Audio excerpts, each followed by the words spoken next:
One of the most deadly traps I've fallen into when been building my businesses over the last 26 years is sabotaging my success for a very good reason.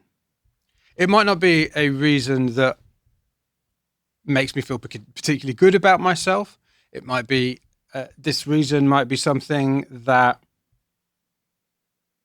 a teacher or my mum or my dad or something might have said, well, you really need to have more discipline, Mike. But not all of us are Alex Hormozis that can just power on through. Some of us have a particular type of brain that, it's almost like no matter what you do, you end up tripping yourself up, second guessing, resisting doing the thing. And this is something that I have looked at in a lot of different ways through coaching musicians. Because to say that, right, let's say you start getting success in your business. In fact, I have a client who joined my program, 3-month my program, which is about building with these new tools. And he told me this story of what was happening to him. So he didn't really know what this my thing was. He didn't really know what was going on with Claude Code and Codex and building. But when I started to make content about what I was doing and he saw how excited he was, because he'd done a program of mine in the past, which had totally changed his life, and, it really kind of set him on a whole new path, according to him. He was like, well, I don't really know what this thing is that Mike's doing, but if he's this excited about it, I'm in. So he joined and we got him all set up in Claude Code with my system. And from that moment onwards, literally it was like he was a man possessed. He was I was getting these excited messages from him in the community going, oh, I'm addicted. I can't believe this is incredible. This totally changed anything. So what ended up happening was over the 3 months of the program, he built an entire app, sort of training system for his vocal students. He's a singing teacher.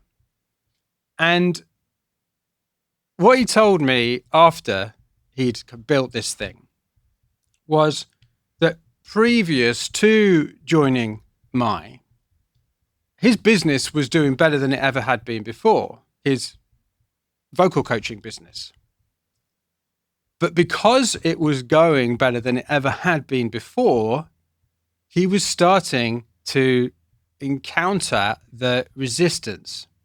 So he was doing social media and people were getting in touch with him and he had to respond to them in order to get new clients. But because so many of those clients were one-to-one, where it was actually using his time, every single step of success was another I've got to do more. I've got to push more. I've got to grind more. So he was starting to see the very familiar to me early signs of sabotaging that success. And I'll tell you something, from my experience, that is not sustainable. As I said, not everybody is Alex Hormozy, not everybody is Gary Vaynerchuk. Right? Love them both, but not all of us are like that. Sorry, guys, it's just true. So what do you do if you haven't got that level of just internal drive but you want to succeed, you want to provide for your family, you want to build a business that works for you and how you work? Well, you cannot build a business that is pushing you into something that you will not do, particularly as a solopreneur, particularly as a solo business owner. I mean, obviously, where you want to get to, if you can, is having other people do the things that you don't want to do. But then you fall into the problem of, well, I don't want to be a manager. I don't want to just manage people. Now, what Shai found by building this app was a way of scaling himself and at the same time creating more value, not less, for his students. Because one of the biggest problems his students face, and therefore he faces as well, is they don't practice in between sessions. So whenever they come to a lesson, they're like, oh, I haven't done my practice again. So it's almost like Shai's got nothing to do. And this vocal training app, which he's built he said to me himself, I've got no competition because there's literally nobody else that would build this in this way. And he showed it to me, and it's absolutely true. It's like, he said it's like my brain in an app.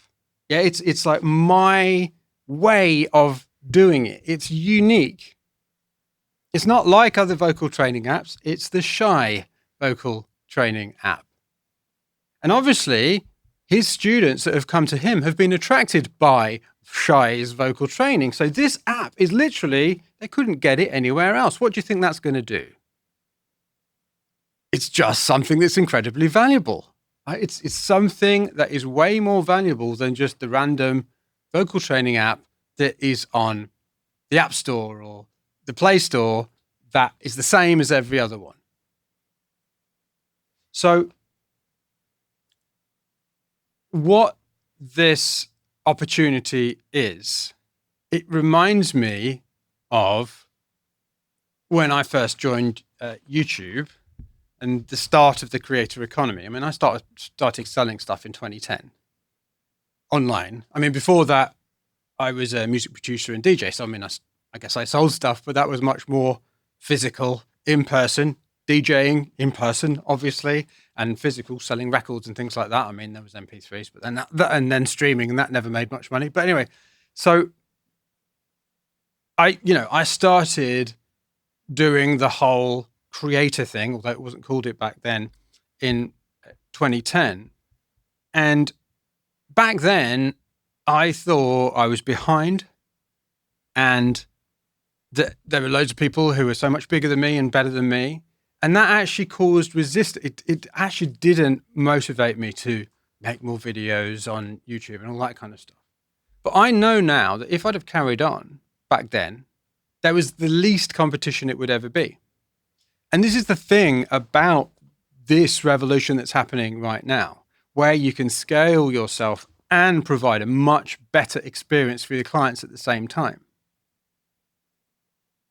So few, I mean, it might not seem like it if you're watching AI influencer videos all the time, right? But so few people are doing this. It's like the beginning of YouTube. That's where we are right now.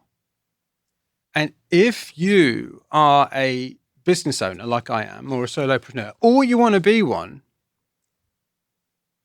the opportunity is right there. I mean, Shai, before he joined my 3-month program, had never written a line of code. He did. I mean, he'd never used the terminal. He couldn't, he was like, oh God, I've written, all of this stuff behind me that you see right now. He was like, what is this? It looks so confusing and technical. He's now an absolute gun, and he's built this thing that is, quite frankly, it gobsmacked me. I was just amazed that he had built it.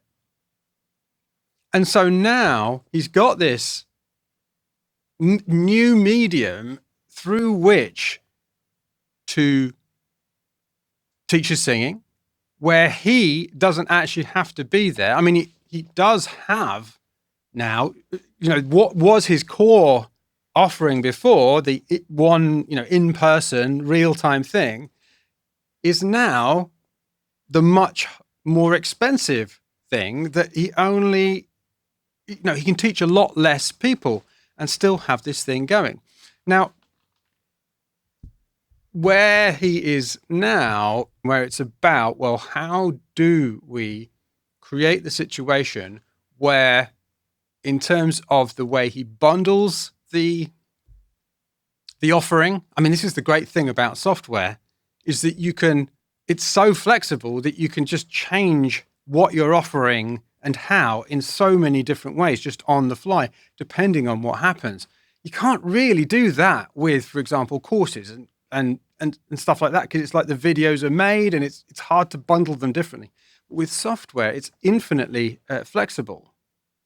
So when I had a coaching session with him after he'd built this app, and he told me what his plan was for how he was going to price it and how he was going to sell it, I could see there was a lot of options that he wasn't seeing. There were a lot of assumptions. I mean, it's understandable. There was a lot of assumptions he was bringing into it, which meant he was constraining his success. So having the app is obviously a big part of it. But the other part of it that needs to come behind it is the pricing structure, the actual products that you offer, that bring your clients and customers, your students, through a process that actually delivers to them the exact thing they need when they need it, and doesn't annoy the people who don't need this higher thing until they actually need it. And this is the other thing about software, is that you can create that, you can do that. Right? Because as people use the software, there are signals that are coming that are showing, okay, so this person seems like they might be a good fit for this other thing that I do. And so now for Shai, it's about creating a unique product stack, which is what I call this kind of unique combination of offers that is how you can both serve your customers and clients much better in a way that is much less annoying. Isn't it just annoying when you get all of these messages from people that you don't want at the wrong time? And then at other times you get just the right message at the right time and you absolutely love it. Something that is relevant is one of the most powerful things that anybody selling anything can use. Relevance, urgency, scarcity, uniqueness. These are all of the things that cause people to want to take action. Urgency and scarcity are kind of annoying, aren't they? But they do work, but they're a very blunt instrument. But relevance, this was built for me. That's just pure value. And so now it's about working with Shai to really hone and shape that unique product stack at the right price, which delivers maximum value to his students, creates this kind of no-brainer type offers where they're like, well, why wouldn't I do that? You're not forcing them to do anything, but it's like it's the right thing for them at the right time. But also, crucially, at the same time, allowing Shai to grow the business in a way that works for him so that he doesn't self-sabotage his own success, which, as I said, is one of the major pitfalls of building a solopreneur business. And if you'd like my help to start or build your solopreneur business, I'm doing a workshop later this week, how to build your builder business. So click the link in the description, workshop.mikemonday.com, and I'll see you there. Onwards and upwards.